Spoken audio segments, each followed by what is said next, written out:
আমরা কি হবে বিজয় লাভ করবে হতে পারে আপনাকে নিয়ে অথবা আপনার আরেকজন বিজয় লাভ কোন ইসলামের বিজয় আপনারা কি চান যে পৃথিবীর চতুর্দিকে ইসলামের বিজয় হোক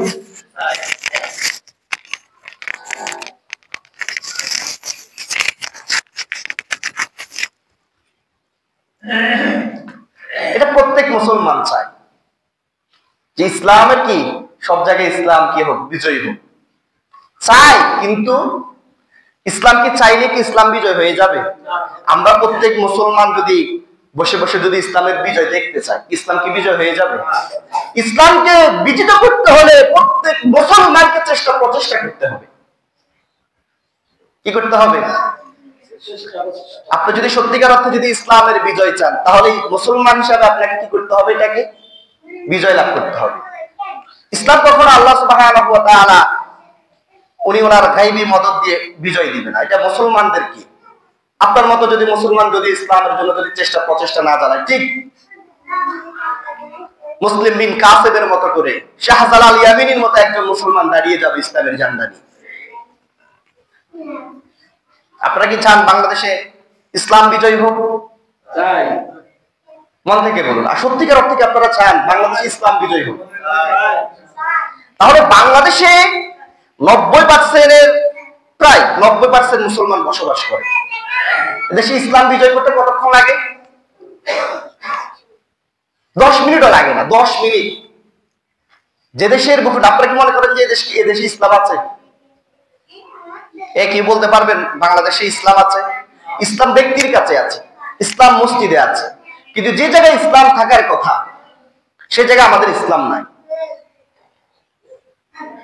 এই দেশটা মুসলমান রাষ্ট্র সেটা সত্য এই দেশের 90% প্রায় 90% মুসলমান এই দেশে বসবাস করে দুঃখজনক বিষয় হলো এদেশে ইসলাম এখনো কি হতে পারে নাই বিজয় হতে পারে নাই এদেশের পার্লামেন্ট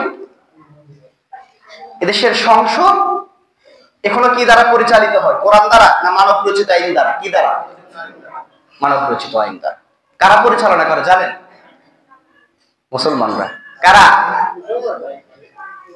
মুসলমানের দেশে 90% মুসলমানের দেশে পরিচালনা হয় মানব রচিত আইন আবার এই মুসলমানগুলো স্বপ্ন দেখে ইসলামের বিজয় অথচ বাংলাদেশে ইসলামের বিজয় হতে মাত্র 10 মিনিট সময় লাগার কথা না যে দেশের 90% মানুষের মুসলমান আসলে কি বাংলাদেশের শতকরা 90 জন মানুষ কি ইসলাম চায় চায় না শুধু বাংলাদেশ না আপনি সৌদি আরবে যান যেখানে ইসলামের আবির্ভাব হয়েছে যেখানে কোরআন অবতীর্ণ হয়েছে মুহাম্মদ সাল্লাল্লাহু আলাইহি সাল্লাম যে ভূমিতে জন্মগ্রহণ করেছে সে ভূমিতে কি ইসলাম আছে নাই ইসলাম যদি থাকতো তারা কাবার প্রতি আকৃতি বানিয়ে নৃত্য ডান্স তারা করতো না আপনারা হয়তো সম্প্রতি দেখেছেন যারা ইলেকট্রনিক্স মিডিয়া প্রিন্ট মিডিয়া গুলো যারা ফলো করে তাহলে দুঃখজনক বিষয় হলো ইসলামের যে বিজয় ইসলামের যে অগ্রযাত্রা এতগুলো মানুষ থাকা সত্ত্বেও কি জন্য ইসলামের অগ্রযাত্রাটা সামনের দিকে অগ্রসর হচ্ছে না আমরা ইসলামের বিজয়ও চাই সবকিছু চাই আমরা মুসলমান ইসলামের বিজয় চাই কিন্তু ইসলাম কি জন্য সামনের দিকে অগ্রসর হতে পারছে না মনে রাখবেন পৃথিবী থেকে যখন আপনি বিদায় নিয়ে অন্ধকার কবরের মধ্যে চলে যাবেন মনোযোগ দিয়ে শুনুন এই পৃথিবী থেকে একদিন আমাকে আপনাকে আজকে আপনাদের অনেকেরই বাবা নাই দাদা নাই ঠিক আপনি দাদা হয়েছেন বাবা হয়েছেন সময়ের ব্যবধানে আপনাকেও কি মৃত্যুর সাথে কি মৃত্যুর মধ্য দিয়ে আপনাকে কবরের জগতে যেতে হবে সেই কবরটা কারোর জন্য হবে জান্নাতের বাগান কারোর জন্য হবে জাহান্নামের অগ্নিকুণ্ড কি জন্য কিভাবে হবে প্রত্যেক মানুষকে 3টা প্রশ্ন করা হবে আপনারা জানেন এগুলো এই কথাগুলো কমন কথা প্রত্যেক মানুষকে 3টা প্রশ্ন করা হবে এক হলো মার রব্বুকা তোমার রব কে এরপরে কি জিজ্ঞাসা করা হবে ওয়া মা দীনুকা তোমার ধর্ম কি আমাদের ধর্ম কি ইসলাম আচ্ছা, আমাদের ধর্ম যদি ইসলাম, আমাদের নবী কি মুহাম্মদ সাল্লাল্লাহু আলাইহি ওয়াসাল্লাম, সহজ প্রশ্ন না? এটা যদি আপনাকে এটা ভুলার মতো, যে কবরের মধ্যে এত সহজে কি জবাবগুলো দিতে পারবেন আপনি? না, ভুল হয়ে যায় বলে। পৃথিবীতে যদি আপনি আল্লাহকে যদি রব হিসাবে গ্রহণ করে আল্লাহর সমস্ত আইন যদি আপনি মানতে পারেন, মানে আপনার জীবনের প্রত্যেকটি পদক্ষেপ আপনি আল্লাহর সিদ্ধান্তকে আপনি কি করেছেন, মর্যাদা দিয়েছেন, তাহলে আপনার রব হিসাবে আল্লাহ বলতে পারবেন। এত সহজ যদি হতো যে শুধু আপনাকে জিজ্ঞাসা করছে মা রব্বুকা ওয়া মা দীনুকা ওয়া মান নাবিয়ুকা, এত সহজে যদি বলে দিতে পারতেন, তাহলে এত নামাজ, এত রোজা, হজ, যাকাত, কোরআন এত কিছু আমাদের জন্য লাগতো না। তিনটা প্রশ্ন মুখস্থ করলে হয়ে যেত। এই তিনটা প্রশ্নের জন্য আল্লাহ সুবহানাহু ওয়া তাআলা সিলেবাস দিয়েছে। কত বড় একটা সিলেবাস দিয়েছে আল কোরআন। ছোটখাটো প্রশ্ন কয়টা? তিনটা, কিন্তু সিলেবাস দেখছেন কত বড় সিলেবাস? ৬৬৬৭ আয়াত সিলেবাসের মধ্যে ১০০০ বিষয় রয়েছে হালাল, ১০০০ বিষয় রয়েছে হারাম। প্রশ্ন কিন্তু কয়টা করবে আপনাকে? তিনটা। এত কিছু লাগতো যদি এতই সহজ হতো। মনে রাখবেন, সেদিন আপনাকে জিজ্ঞাসা করা হবে আপনার দিন কি, আপনার জীবন ব্যবস্থা কি? ইসলাম। হ্যাঁ, আপনি কখন ইসলাম বলতে পারবেন? যখন আপনি ইসলামের জন্য, ইসলামকে মেনেছেন, ইসলামের জন্য আপনি প্রচেষ্টা করেছেন। আমি যে কথাটা বলতে চাচ্ছি সেটা হলো, বাংলাদেশে এতগুলো মুসলমান বসবাস করে, কিন্তু আজ অব্দি বাংলাদেশে ইসলামের বিজয় হলো না।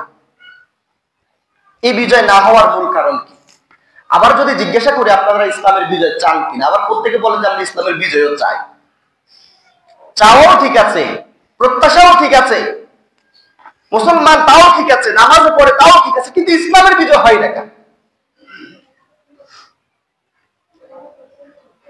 ইসলামের বিজয়কে বাধা বন্ধ করে রেখেছে অল্প কিছু জিনিস। এর মধ্যে প্রথম হলো, আমাদের ব্যক্তি জীবনের রাজনীতিতে আমরা কুফফার কাফেরদের মতবাদকে প্রতিষ্ঠিত করতে চাই। প্রথম যে বাধা, ইসলামের বিজয় যে হচ্ছে না, এটা প্রথম যে বাধা, সেটা হলো আমরা আমাদের রাজনৈতিক জীবনে আমরা আল্লাহর দেওয়া মতবাদ প্রতিষ্ঠা করতে চাই না। আমরা চাই মানব রচিত কুফফারদের প্রতিষ্ঠিত যে মতবাদ, সেটাকে প্রতিষ্ঠিত করতে চাই। এটা কি ইসলামের সাথে সাংঘর্ষিক না? আচ্ছা, এটা কারা চায়? মুসলমানরা চাই না?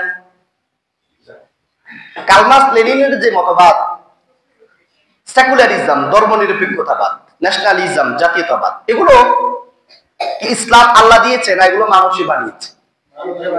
সেকুলারিজম আর ন্যাশনালিজম, এটাকে আল্লাহ আমাদের জন্য দিয়েছে নাকি এটা মানুষই বানিয়েছে? মানুষই বানিয়েছে। অথচ বাংলাদেশে অধিকাংশ মুসলমান ন্যাশনালিজম আর সেকুলারিজমকে প্রতিষ্ঠিত করার জন্য তারা কি উঠে পড়ে লেগেছে। তো এই দেশে ইসলাম কেমনি বিজয় হবে? ইসলামের বিপরীত যে মতাদর্শ, এটাকে বিজয় করার জন্য দৌড়াচ্ছে মুসলমান। তো ইসলাম কখনো বিজয় হতে পারবে? এই কথা বলেন, আপনারা বুঝতেছেন, আমি বুঝতে পারছি, আপনার বিষয়টা বুঝলে একটু কথা বলবেন না।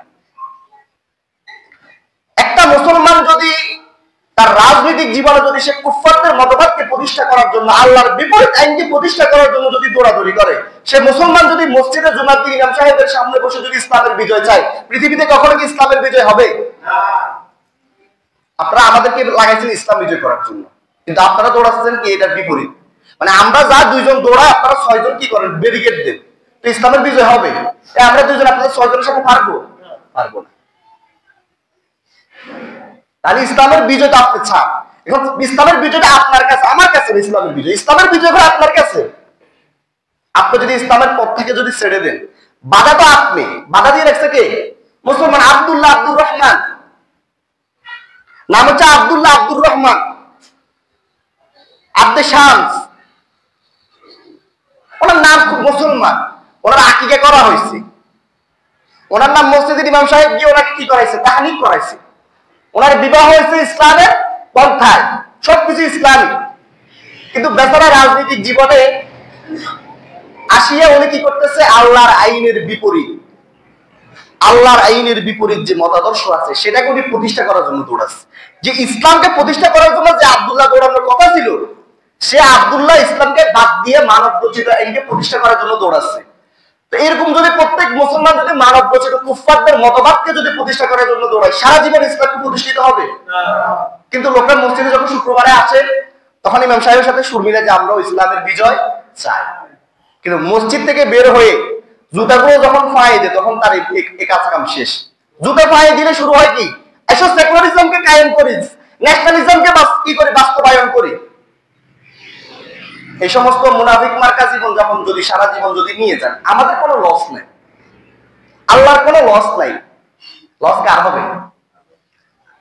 লস কার হবে? আমাদের লস হবে, আপনার লস হবে। এখন যদি আবার আপনাকে প্রশ্ন করে আপনাকে লাভ চান না লস চান, আবার জবাব দিবেন কি আমি লাভ চাই। এই মানুষটার আপনি কি বলবেন? যে মানুষটার কথার মধ্যে কোনো কি নেই, তাল নেই, মিল নেই। রাস্তায় যে মানুষগুলো কথার তাল নেয়, মিল নেয়, একবার এটা বলে আরেকবার এটা বলে, আমরা তাদেরকে কি বলি? পাগল বলি। এখন এই সমস্ত মুসলমানদেরকে কি বলা প্রয়োজন? এদেরকে কোরআনের ভাষা বলা হয় ইয়াকুলুনা বিআলসিনাতিহিম মা লাইসা ফি কুলুবিহিম। যে মানুষগুলো মুখ দিয়ে একটা কথা বলে আর অন্তরে আরেকটা জিনিস লালন করে, তাদেরকে আল্লাহ সুবহানাহু ওয়া তাআলা কোরআনের ভাষা বলে মুনাফিক। কি মুনাফিক? এটা মুনাফিকরা কি মনে জান্নাতে যাবে না? কোথায় যাবে? জাহান্নামে যাবে। তাহলে প্রথম ইসলাম যে বিজয় যে হচ্ছে না, 90% মুসলমান, শতকরা 90% মুসলমানের দেশে ইসলাম বিজয় না হওয়ার মূল কারণ হলো মুসলমানরা আব্দুল্লাহ আব্দুর রহমান তারা মানব রচিত কুফফারদের মতবাদকে প্রতিষ্ঠা করার জন্য তারা কি করতেছে? প্রচেষ্টা চালাচ্ছে। যতদিন পর্যন্ত আব্দুল্লাহ আব্দুর রহমান নামক মুসলমান যতদিন পর্যন্ত আল্লাহর জমিনে আল্লাহর আইন চাইবে না, ততদিন পর্যন্ত ইমাম আর মুয়াজ্জিন শুধু সারা জীবন চিৎকার করিয়া এদেশে ইসলামকে বিজয় করতে পারবেন। আপনি মনে করতেছেন আপনি অমুক নেতার পিছনে দৌড়াচ্ছেন, এটা ইসলামের কি ক্ষতি হচ্ছে? আমি তো অমুক নেতার পিছনে দৌড়াচ্ছি, ও তো আমাদের আত্মীয় হয়, ও তো আমাদের বংশের, ও তো আমাদের সামাজিক দলে, ওর পিছনে দৌড়াচ্ছে। তো এখানে ইসলামের কি ক্ষতি হচ্ছে? যে মেয়ের পিছনে দৌড়াচ্ছেন সে মেয়েও জানে না যে আমি যে আসলে আমার পিছনে যে এতগুলো মানুষ দৌড়াচ্ছে আর আমি যে কুফফারদের মতবাদের পিছনে আমি দৌড়াচ্ছি, ইসলামের আসলে এখানে ক্ষতি কোন জায়গায় হচ্ছে? এটা আপনার ছোট্ট মস্তিষ্কে ধরবে না। ইসলামের কোনো ক্ষতি আপনি করতেছেন, আপনি সরাসরি ইসলামকে জবাই করতেছেন। কি করতেছেন? সরাসরি ইসলামকে আপনি জবাই করতেছেন। তাহলে ইসলামের যদি বিজয় যদি চান, আপনি সত্যিকার অর্থে যদি মুসলমান হিসেবে যদি ইসলামের বিজয় চান, প্রথমে এই কুফফারদের মতবাদ, এর ব্যারিকেড, এই বাধা আপনাকে ভাঙতে হবে। কি করতে হবে? এই বাধা আপনাকে ভাঙতে হবে, এই বাঁধগুলো ভেঙে দিতে হবে। কিন্তু দিন শেষে একটু পরে আমি যত কথাই বলি আলহামদুলিল্লাহ, আপনি মসজিদ থেকে বের হয়ে কি এই বাঁধ ভাঙতে পারবেন? এই হিম্মত কারো আছে যে আজকে বের হয়ে যা আর ন্যাশনালিজমের পিছিয়ে দৌড়াবো না, সেকুলারিজমের পিছিয়ে আর দৌড়াবো না? আপনাকে সহজ একটা কথা বলি, আপনি হয়তো ইসলামের জন্য বড় অবদান রাখতে পারবেন না, আপনি ইসলামের জন্য বড় কোনো অবদান হয়তো রাখতে পারবেন না, আপনার বয়স হয়ে গিয়েছে, শক্তি নাই, সামর্থ্য নাই, অর্থ নাই, বৃত্ত নাই, কিন্তু ইসলামের বিরোধিতা আপনি করেন, আপনি চুপ থাকেন, আপনি চুপ থাকেন। আপনি যদি চুপ থাকেন তাহলে কি কুফফারদের কি একটা শক্তি কি হয়ে গেল? দুর্বল হয়ে গেল। আবার আপনি যদি কুফফারদের পক্ষে যান তাহলে আপনি দুইজন, এক মুসলমানদের থেকে একজন কমে গেছে, আর আপনি কাফেরদের বিরুদ্ধে গিয়ে একজন দাঁড়াইছে। এভাবে কখনো ইসলামের বিজয় হবে না। একটু চিন্তা করে দেখুন, আচ্ছা ইসলামের যদি বিজয় হলে লাভ কার হবে? আল্লাহ কোনো প্রচন্ড লাভ হবে না? ইসলামের যদি বিজয় হয়ে যায়, বাংলাদেশে যদি সংসদে কোরআন চলে যায়, ইসলাম অনুযায়ী যদি প্রত্যেকটি মানুষ যদি জীবন যাপন করে, লাভ কার হবে বলেন তো দেখি? প্রত্যেকটা মানুষের লাভ হবে। একজন হিন্দুর লাভ হবে, বৌদ্ধের লাভ হবে, খ্রিস্টানের লাভ হবে। প্রত্যেকটি মানব তার পূর্ণাঙ্গ অধিকার ফিরে পাবে। এটা আপনারা বিশ্বাস করেন? ইসলামের বিজয় হলে লাভ কাদের? মুসলমানের লাভ হবে, হিন্দুর লাভ হবে, কোন এখানে বৈষম্য থাকবে না। আপনি মনে করতেছেন কি ইসলামের বিজয় হলে আমার মনে হয় আসাউল কার্ড দিবে না? যদি ইসলামের যদি বিজয় হয়ে যায়, আমার মনে হয় আসাউল কার্ড দিবে না। আমি গরিব মানুষ, হঠাৎ করে যদি এই দল ছেড়ে দিয়ে আমার মনে হয় চাউলের কার্ড, বাতার কার্ড, এই কার্ড সে কার্ড বন্ধ হয়ে যাবে। সত্যিকার অর্থে যদি আপনি যদি গরিব হয়ে থাকেন, সত্যিকার অর্থে যদি আপনি যদি গরিব হয়ে থাকেন, ইসলাম আপনার অধিকার আপনার ঘরের মধ্যে পৌঁছিয়ে দিবে। এটাকে আমরা কি ওমরের জামানায় দেখি নাই? ওমর বিন আব্দুল আজিজের জামানায় কি আমরা দেখি নাই? আবু বকরের জামানায় কি আমরা এগুলো দেখি নাই? হযরত মুহাম্মদ সাল্লাল্লাহু আলাইহি সাল্লামের জামানায় কি আমরা এগুলো দেখি নাই? ইতিহাস জানেন না, মুসলমান ইতিহাস জানে না। তাহলে সত্যিকার অর্থে কি আপনারা কি ইসলামের বিজয় চান? তো চাইলে কি সেটা মসজিদে নাকি বাড়িতে গিয়ে চাইবে? হ্যাঁ, আমি তো জানি এত আলোচনা আছে, হঠাৎ করে নামাজে আলোচনা ছেড়ে এখানে কি জন্য এসেছে? কারণ আছে, আপনাদেরকে গাইড করা যাচ্ছে না, তো ধরা যাচ্ছে না, খুব মারাত্মক মানুষ। এরপর ইসলামের বিজয়ের আরেকটি বাধা হলো আলেম উলামার মতানৈক্য। শুধু আপনাদের দোষ না, এই যে আমরা টুপিওয়ালা যারা আছি না, আমরা হয়তো আলেম নাকি আলেমের ছাত্র, মানে আমাদের ওস্তাদ যারা আছে, ওনাদের মতানৈক্য ইসলামের বিজয়ের আরেকটি বাধা। বুঝতে পেরেছেন? যদিও হুজুর লোকটা, আপনি তো মনে করেন টুপি পাঞ্জাবি জুব্বা দেখলে ওই লোক কি হুজুর। আল্লাহ রাইছে, আপনি যদি রাসূল সাল্লাল্লাহু আলাইহি ওয়াসাল্লামের জামানায় যদি বেঁচে থাকতেন, তাহলে আপনি জীবনে মুনাফিক চিনতেন না। কারণ প্রত্যেক মুনাফিকের গায়ে ছিল কি বড় বড় জুব্বা, বড় বড় দাড়ি, মানে ঠেলে এসে রাসূলের পিছে দাঁড়িয়ে যেতেন নামাজ পড়ার জন্য। আব্দুল্লাহ ইবনে উবাই শেষে আসলে করে চলে আসতো নামাজ পড়ার জন্য, কোন জায়গায় দাঁড়াইতো? এই কালে মুনাফিকরা তো মসজিদে আসে না, ওই কালে মুনাফিকরা একদম রাসূলের পিছে দাঁড়িয়ে নামাজ আদায় করছে। খবরদার, আলেম এক জিনিস আর বদমাশ আরেক জিনিস, চোর আরেক জিনিস। জুতা চোরও মসজিদে আসে না, আসে। এই যে ইসলামের বিজয়ের আরেকটি অন্যতম বাধা হলো আলেম ওলামার মতানৈক্য। আবার আরেক শ্রেণী বলে আলেম ওলামার মতানৈক্য নাকি রহমত। যেখানে মতানৈক্য থাকে, ইখতিলাফ থাকে, সেখানে কি আল্লাহর রহমত থাকে না? আল্লাহর রহমত থাকে না। আর আলেমরা যে বিষয়গুলো নিয়ে ইখতিলাফ করে, মতানৈক্য যে বিষয়গুলো নিয়ে করে, এগুলো একদম ইসলামের ছোট্ট ছোট্ট বিষয়, সাধারণ বিষয়, মানে খুবই সাধারণ বিষয় নিয়ে হাত কোথায় বাঁধবে, আমি কি বলবে না বলবে। এই পৃথিবীতে সবচাইতে যদি সত্যিকার অর্থে যদি একটা কথা বলি আপনাদের, কি আপনারা তো যারা ফেসবুক চালান, হয়তো আপনাদের সাথে ফেসবুকে তেমন আলেম ওলামার হয়তো বা ফ্রেন্ড লিস্ট কম থাকে। আমাদের তো ফেসবুকে আলহামদুলিল্লাহ মোটামুটি আলেম ওলামার সাথে আমাদের ফ্রেন্ড লিস্ট একটু বেশি। গীবতের বস্তা নিয়ে দাঁড়িয়ে আছে আলেম ওলামা। আপনারা একটু ফুলটি নিয়ে দাঁড়িয়ে আছেন, পোটলা, ছোটখাটো একটা পোটলা নিয়ে আপনারা দাঁড়িয়ে আছেন। আলেম ওলামা গীবতের বড় বড় বস্তা নিয়ে দাঁড়িয়ে আছে। মানে কোন আলেম যদি ক্ষমা চায়, আলেমে ক্ষমা করতে জানে না, ও গীবত করবে।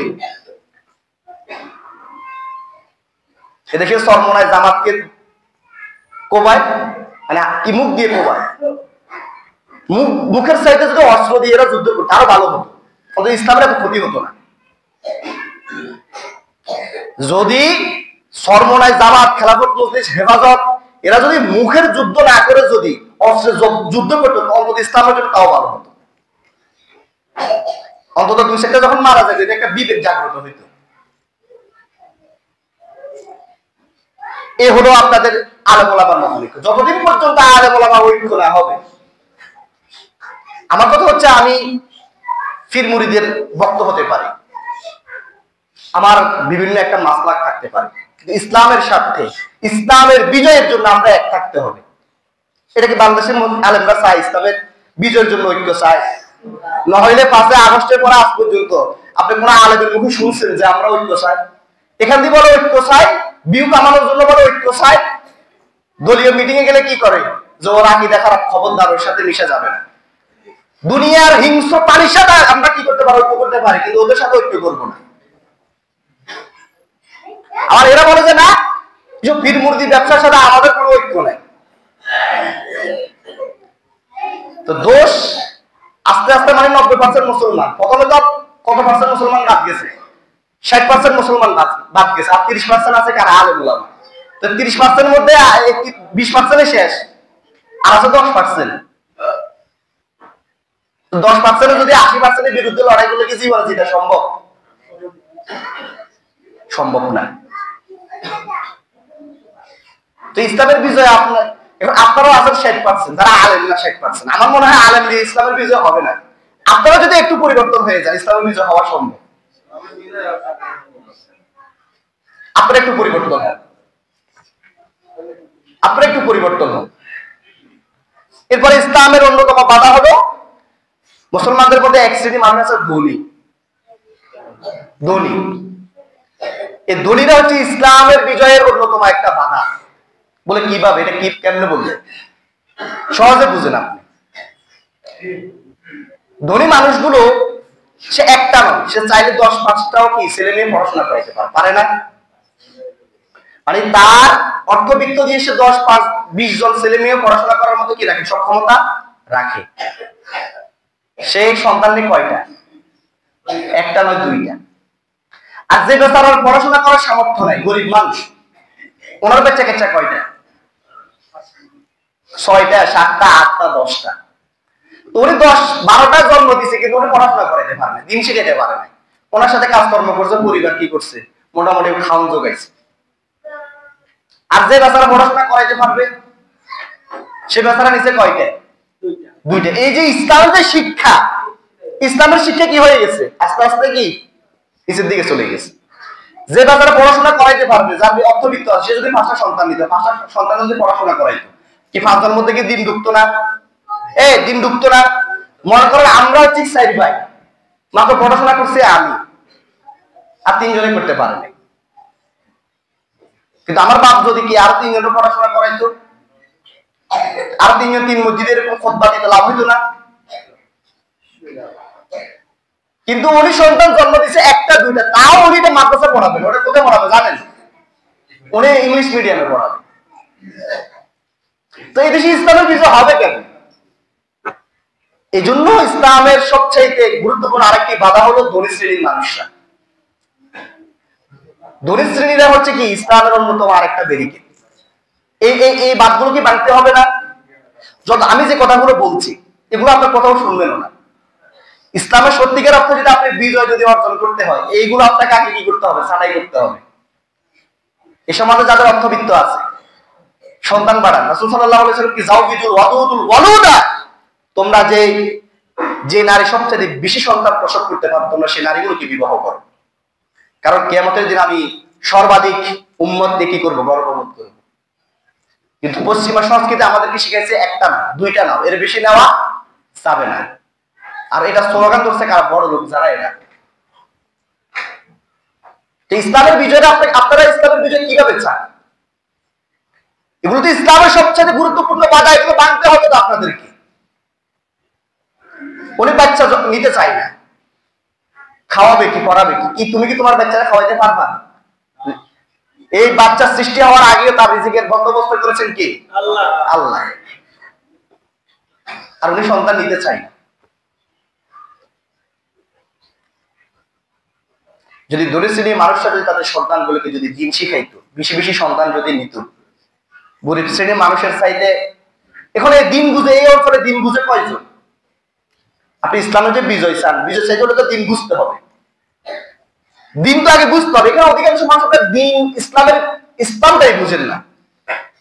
আপনারা ইসলাম পেয়েছেন এটা পাইকারি অবস্থায় পেয়েছেন, মানে বাপ দাদার জন্মসূত্রে পাইছেন, বুঝে কি ইসলাম পান নাই। এখানে কোন ব্যক্তি বুঝে শুনে ইসলাম পাইছেন? যে আমি বুঝে শুনে ইসলাম পাইছি? পাইকারি পাইছেন। ফেতরা মানে আপনার মুসলমানের ঘরে জন্মগ্রহণ করছে, আপনার পাইকারি কি পাইছেন? ইসলাম পাইছেন। এসব পাইকারি ইসলামের কোনো দাম নাই। তো বুঝে শুনে ইসলাম গ্রহণ করেন। পাইকারি ইসলাম পাইলে যে কবরে যদি জিজ্ঞেস করো আমার দিন, আপনি কি বলতে পারবেন যে আমি আমার ধর্ম ইসলাম? বলতে পারবেন পাইকারি ইসলাম দিয়া? সত্যিকার অর্থে আপনাকে ইসলাম গ্রহণ করতে হবে, সত্যিকার অর্থে আপনাকে মুসলমান হতে হবে। তাহলে আমার দিনুকার জবাব আপনি দিতে পারবেন যে হ্যাঁ আমার ধর্ম ছিল কি ইসলাম।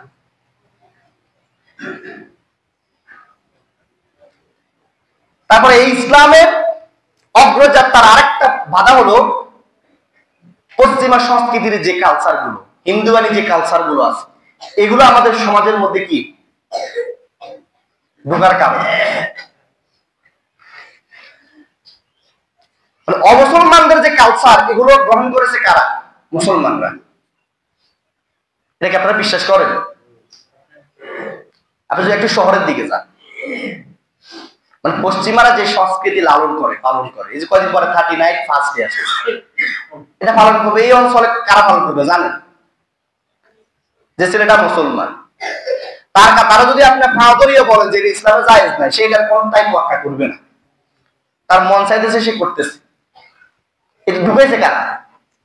পশ্চিমারা, ইহুদি খ্রিস্টান যারা আছে, হিন্দু যারা আছে, এইগুলো যতদিন পর্যন্ত মুসলমানরা ছাঁটাই করতে না পারবে,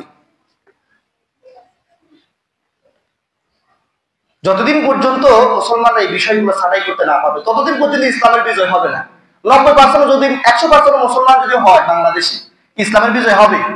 যদি আপনি বাধাগুলো যদি কি না ভাঙেন, ইসলামের বিজয় হবে? কথা বলেন, হবে? এগুলো ভাঙবে কারা? আমরা ভাঙবো? আমাদের টাকা পড়ছে নাকি আমরা ভাঙা? আপনারা যে 3টা প্রশ্ন করবো, আমার একই 3টা প্রশ্ন করবে। আমি যদি দিতে পারি আমার মুক্তির পথ, আমি নিজে নিয়ে নিলাম। এগুলো আপনাদেরকে ভাঙতে হবে। আপনি যদি আজকে থেকে যদি মনে করেন যে আমি পশ্চিমা সংস্কৃতির কোন কালচার আমি কি ফলো করবো না, শেষ, ভাঙা হয়ে গেছে, এটা নিয়ে আপনার হাতুড়ি নিয়ে বের হইতে হবে না যে হাতুড়ি নিয়ে আজকে সব কি ভেঙে ফেলবো, না, এরকম না। যদি আপনি যদি একটা ইচ্ছা পোষণ করেন যে আজকে থেকে আমি হিন্দুয়ানি কোন সংস্কৃতি পালন করবো না, আমার বিয়ে হবে ইসলামিক পন্থায়। ইসলামের মধ্যে কি বিয়ের কালচার গুলো, বিয়ের আনুষ্ঠানিকতা গুলো কি ইসলামে নাই? এই নাই, জানেও না ওনারা। এখন যদি আমি যদি একটু আরেকটু কড়া ভাষায় বলে রাগ করবো, আমার আপনার অধিকার আছে, আমার মধ্যে আপনার রাগ করার অধিকার আছে। আপনার এলাকা না, আমার তো এলাকা সে নোয়াখালী, আপনার ক্ষমতা আছে, এই অঞ্চলে চাইলে আপনি আমার পিটাইতেও পারেন। এই বাদগুলো যদি আপনাকে ভাঙতে হয়, আপনাকে একটু শক্ত সিদ্ধান্ত নিতে হবে। আচ্ছা, যাই হোক, সর্বোপরি যদি এই কালচার যদি আপনাদেরকে ভাঙতে হয়, এই বাধাগুলো যদি ভাঙতে হয়, তাহলে সবচেয়ে সহজ পন্থা হলো ভোট। যে নির্বাচন হবে সেখানে যদি সহযোগ্য যদি কোনো মানুষ যদি থাকে, তাকে আপনি নির্বাচিত করে, যে মানুষগুলো কোরআন দিয়ে রাষ্ট্র পরিচালনা করতে চায়, সমাজ পরিচালনা করতে চায়, আপনি আপনার ভোটের মধ্য দিয়ে, আপনার বিবেকের মধ্য দিয়ে পরিবর্তন করা সম্ভব। সম্ভব। যদি মনে করেন আমি এই অঞ্চলে যদি আমি মেম্বারে ভোটে দাঁড়াই, আর এই অঞ্চলে গাঁজাখোর যদি মেম্বারে ভোটে দাঁড়ায়, আমার জীবনে যেটা কি সম্ভব? সম্ভব না। আপনি দিবেন না, আমাকে ভোট দিবেন না। আমি আপনারা খিচুড়ি খাওয়াইতে পারবো না, আমি আপনারা 500 টাকা পকেটের মধ্যে খুশি হয়ে দিতে পারবো না, আপনিও আমাকে ভোট দিবেন না। আপনি সিদ্ধান্ত নিয়েছেন কি যে আমার আগে খিচুড়ি খাওয়াইবে, 500 টাকা দিবেন। আপনার তো বিবেক 500 টাকা দাম। পৃথিবীর সর্বশ্রেষ্ঠ বনিয়া আদম সন্তান, তার বিবেক মাত্র কত টাকা বিক্রি হচ্ছে? 500 টাকা, 200 টাকা, এক প্লেট খিচুড়ি, একটা চাউলের কার্ড, একটা টিসিবি ফুলের কার্ডে বিক্রি হচ্ছে। বালহুমা আদম। এই সমস্ত বিবেক করা মানুষগুলো নিকৃষ্ট পানির চাইতেও নিকৃষ্ট। হ্যাঁ, আপনি যদি কোনো সহযোগ্য মানুষ যদি না পান, ভোট দেওয়ার দরকার নেই। ভোট দেওয়ার কি নাই, দরকার নাই আপনার। বাজারে গেলেন ভালো মাছ পান না, কিনা দরকার নেই, শেষ। তাহলে কি আপনি আল্লাহর কাছে কি ধরা খাবেন না? সবই মন্দা, আপনি মন্দা খারাপ জিনিস নিয়ে বাড়িতে চলে আসলেন, বাড়িতে গিয়ে আপনি কি জারি খাবেন না? বাজারে সবই মন্দা, মানে ভালো কোনো মাছ নাই। এখন মাছের জন্য পাঠাইছে, মাছ আপনারা কিনতেই হবে, এই জন্য আপনি কি পচা মাছ নিয়ে চলে আসলেন। এটা কি আপনি কি ভালো মানুষের কাজ করছেন? ভালো মানুষের কাজ করছেন? এটা বুদ্ধিমানের কাজ করছেন না। তো যাই হোক, ইনশাল্লাহ আমরা সামনে আরো অন্যান্য এই বিষয় নিয়ে আমরা বিস্তারিত আলোচনা করবো ইনশাল্লাহ। আপনাদেরকে মাত্র কিছু প্রশ্নের জবাব দিই।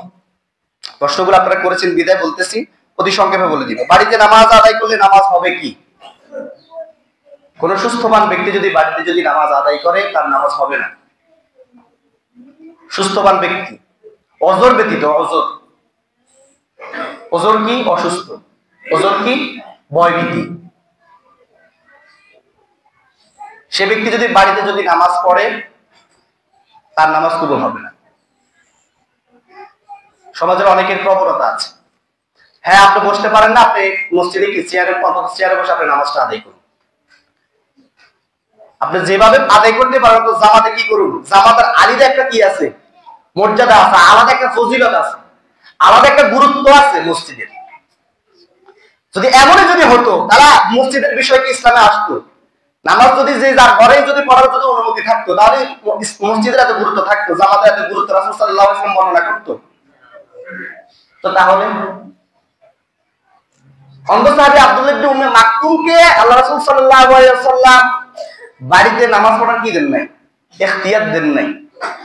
আপনি সুস্থ সবল দুনিয়ার সব কাজ করতে পারেন, আপনি বাড়িতে নামাজ পড়েন, আপনার নামাজ কি ফতুয়াদের হবে না? কি লাম তুকবাল মিনহু সালাতুল্লাহি সাল্লাল্লাহু, আপনার সালাত কবুল হবে না। যদি সেটা আমিও যদি পড়ি বা কোনো পীর সাহেবও যদি কি শুধু বাড়িতে নামাজ পড়ে, তার নামাজ হবে না। জামাতে অংশগ্রহণ করা ইমাম আবু হানিফা রাহিমাহুল্লাহ এর মতে সুন্নাতে মুআক্কাদা, এবং শাফি মাযহাবের মতে ফরজে কিফায়া, আহমদ বিন হাম্বল রাহিমাহুল্লাহ এর মতে ফরজে আইন। যাই হোক, শুধু সংক্ষেপে বলে দিলাম হবে না। দ্বিতীয় বিষয় হচ্ছে সিগারেট, তামাক, গুল, সাদা পাতা খাওয়ার বিধান কি? এটার বিধান কি? জায়েজ কি? সিগারেট খোর, এটার বিধান কি? যারা গুল খান, তামাক খান, জর্দা মানে ওই যে পাতা আর কি, তামাকের পাতা যারা খান, এটা খাওয়া কি? এটার বিধান কি? ফতোয়া আপনারা দেন। সিগারেট খোর বলেন এটার বিধান কি? জায়েজ। জায়েজ করে দিলাম। যদি পেত্তনির খবিশাত যেটা আপনার যাবে না, আপনি যদি পেত্তনি খবিশ, এটা খবিশদের খাবার। গুল বলেন, তামাক বলেন, সিগারেট বলেন, গাঁজা বলেন, এটা কি মুসলমানদের খাবার? কাদের খাবার? তাই খায় কার? মুসলমানরা খায়। ও মুসলমান লোকের এটা মাকরুহে সর্বসিদ্ধান্ত ক্রমে আলেমদের মাসালা মাকরুহে তাহরিমি, মানে হারামের সমপর্যায় মাকরুহে তাহরিমি। মাকরু না, মাকরু তো দুই প্রকার, তানজি আর তাহরিম, মানে হারামের সমপর্যায়ের যে বিধান ওইটা। আবার ওরা নামাজ পড়ে, কি পড়ে? রাসূল সাল্লাল্লাহু আলাইহি সাল্লাম হালাল বস্তু পেঁয়াজ আর রসুন খেয়ে মসজিদে আসতে কি করছে? নিষেধ করছে। আর ওই বেচারা কি করে? সিগারেট খেয়ে মসজিদে আসে। আচ্ছা, এটা কি গাদ্দারি না? আপনি বলেন এটা কি গাদ্দারি না? আপনি গুল খান, আপনি সাদা পাতা খান, কালো পাতা খান, সিগারেট খান, খেয়ে আবার মসজিদে আসে। গুল তো খায় না, একই কথা। কি মাসা? ওই ধুয়ে খান, যেটা ধুয়ে খান, প্রসেসিং করে খান, সবের বিধান একটাই। যারা খান কঠিন সিদ্ধান্ত নিতে হবে। আমি জানি কারা খায়, এই জন্য আমরা জিজ্ঞাসা করছি বিধে এতদিন বলি নাই, মানে আর তাকাতে পারছি না ওদের দিকে। কি চাপবেন আপনারা? চাপবেন? আমার 5 ওয়াক্ত মুসল্লি, দুঃখজনক বিষয়, এদেরকে নিয়ে আমি জামাতে দাঁড়াই। শুনেন, এটা আসার বিষয় না, এটা খুবই গুরুত্বপূর্ণ বিষয়। ছেড়ে দেন। এটা চাপলে কি আপনারা মারা যাবেন? আচ্ছা, এই সিগারেট যারা খায় না, ওরা মনে প্রতিদিন সেজন করে মারা যায়, তো তাহলে আপনি ছেড়ে দিলে কি আপনি মারা যাবেন? এই গুল যে আমি খাই না, আমি কি কয়েকবার মারা গেছি? তাহলে কি গুল ছাড়া যাবে না? যারা গুল দাঁতের মধ্যে দিয়ে দাঁতের ব্যথা কমান। শুনেন, ইন্নাল্লাহা লা ইয়াজআল শিফাআকুম ফীমা হুরিমা আলাইকুম। আল্লাহ রাসূল সাল্লাল্লাহু আলাইহি ওয়াসাল্লাম বলেছেন, কোন হারামের মধ্যে, কোন হারাম জিনিসের মধ্যে আল্লাহ সুবহানাহু ওয়া তাআলা কোন বান্দার জন্য শিফা রাখেন নাই, সুস্থতা রাখেন নাই। হারাম কখনো ওষুধ হতে পারে না। সিগারেট কোট চাইলে কি সিগারেট ছাড়া যাবে না? সম্ভব, চাইলে সম্ভব। যদি ইসলাম আপনার কাছে গুরুত্ব পায়, মুসলমান যদি আপনার কাছে গুরুত্ব পায়, মুসলিমারা যদি গুরুত্ব পায়, তাহলে আপনি ছাড়তে পারবেন। আর যদি মনে করেন না আমার কাছে দিন ধর্ম এগুলো কোনো কি নেই, তাই তোয়াক্কা না, মাঝে মাঝে গিয়ে হুজুরে একটু চেহারা দেখে আসে, তাহলে আপনি ছাড়তে পারবেন না। যাই হোক, এরপর হচ্ছে সবই একই বিধান। দুনিয়া কোনো হুজুরে যদি জব দেখাই, কখনো জব দেখি যাই হয়ে যাবে। আমি যদি জব দেখাই মসজিদের হুজুর, আমি যদি জব দেখাই, কি জব দেখি যাই হবে না। অনেকে ফতুয়াদের আপনার হুজুর কথা, হুজুরে গেলে কি যায় হবে? জীবনে না। হারাম হারাম, ইনাল হালাল আবাইয়িন ওয়া ইনাল হারাম আবাইয়িন। হালাল স্পষ্ট, হারাম স্পষ্ট। এরপর একজন প্রশ্ন করেছেন, তামাকের জন্য জমি বর্গা দেওয়া যাবে কি? এখানের মাসালা হলো, কোন দিক থেকে বলি, সহজে বলি, একদম বোঝার মতো সহজে একটা কথা বলি। আচ্ছা, আপনার কাছে যদি কোনো মানুষ আসে যদি বলে ভাই আপনি আমার 200 টাকা দেন আমি মদ খাবো, তার কি 200 টাকা দাব দেওয়া যায় আছে? কারণ তাআওয়ানু আলাল বিররি ওয়াত তাকওয়া ওয়ালা তাআওয়ানু আলাল ইসমি ওয়াল উদওয়ান, কোন গুনাহের কাজে কি করা যাবে না, সাহায্য করা যাবে না। আর সে আসি বলতেছে ভাই আমার 200 টাকা দাব দিন, তো দাগ দেওয়া রিং দেওয়া কি এটা খুব ফজিলতপূর্ণ একটা কাজ, আপনি দিলেন, সে গিয়ে 200 টাকা কি করছে, মদ খাইছে না গাঁজা খাইছে আপনার আর জানার দরকার নাই, তাহলে সেটা হচ্ছে জায়েজ। এখন তামাকের বিষয়টা হলো সে যদি আপনার কাছে এসে যদি বলে যে আমি তামাক চাষ করব, আপনি আমার জমিটা দেন, আমি আপনার কি তামাক উঠে যাওয়ার পর এত টাকা দেব, এটা হারাম, এটা কি হারাম। আর সে বলতেছে আপনি আমার এই জমিটা 1 বছরের জন্য লিজ দেন, আমি 1 বছরের এই জমিতে যে তামাকটা যাই করে আপনার আমি এত টাকা দেব, সেটা জায়েজ। মানে আপনি আমার 1 বছরের জন্য এই জমিটা দিলে আমি এই জমিতে মাছ চাষ করবো না, খালি পড়ে থাকুক, দিন শেষে আমি আপনার কি দিব, 20,000 টাকা দিয়ে দেব, সেটা জায়েজ। আর বলতেছে আমার তামাকের জন্য দেন, ভাই এই জমিটা আমি কি মদের ফ্যাক্টরি বানাবো এই জন্য দেন, সেটা দেওয়া কি না জায়েজ। বুঝতে পারছেন? কারণ হারামের আপনি যদি যেভাবে সাহায্য সহযোগিতা করেন সেটা হারাম। মানে আমি মদ খাই না, আমি এখানে দাঁড়িয়ে মদের বিজ্ঞাপন দিতেছি, সেটা কি জায়েজ? আমি মদ খাই না, দেখতেও পাই না, গন্ধ শুনতে পারি, কিন্তু বিজ্ঞাপন দিচ্ছি যে আপনারা কি অমুক ভাই দোকানে মদ আছে আপনারা খাবেন, খুবই সস্তা, সেটা জায়েজ হবে? হবে না। তাহলে এই বিষয়গুলো আপনারা খেয়াল রাখবেন। যারা জমি বর্গা দেন, বর্গা এই অঞ্চল থেকে আপনি কিভাবে মাদককে আপনি বিতরিত করবেন? আপনি তো দিচ্ছেন না, আপনি তো কি তামাক যদি আপনার তামাক আলাদা যদি জমি যদি আপনার না দেন, সে তামাক চাষ করতে পারবে? পারবে? পারবে না। তো সে যদি চাষ যদি না করে আস্তে আস্তে দেখুন কি তামাকের দাম আরো বৃদ্ধি পাবে, সিগারেটের দাম হবে 150-200 টাকা, তখন মানুষ অন্তত খাওয়া কি করবে, কমাবে। মানে মাদক আপনি নিজেও সাহায্য, মাদক বিরক্ত হোক, কিন্তু মাদক বিরক্ত হওয়ার যে ইয়েতে আপনি সাহায্য করেন।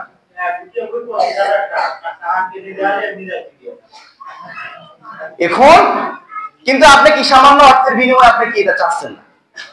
যাক সহজে বলে দিলাম, এটা জায়েজ নাই, এটা হারাম। বুঝতে পেরেছেন? যাক সর্বোপরি যে কথাগুলো বলেছি আল্লাহ সুবহানাহু ওয়া তাআলা আমাদের প্রত্যেককে আমল করার তৌফিক দান করুক। আল্লাহুম্মা আমিন। ওয়া আখিরু দাওয়ানা আলহামদুলিল্লাহি রাব্বিল আলামিন। আসসালামু আলাইকুম ওয়া রাহমাতুল্লাহি ওয়া বারাকাতুহু।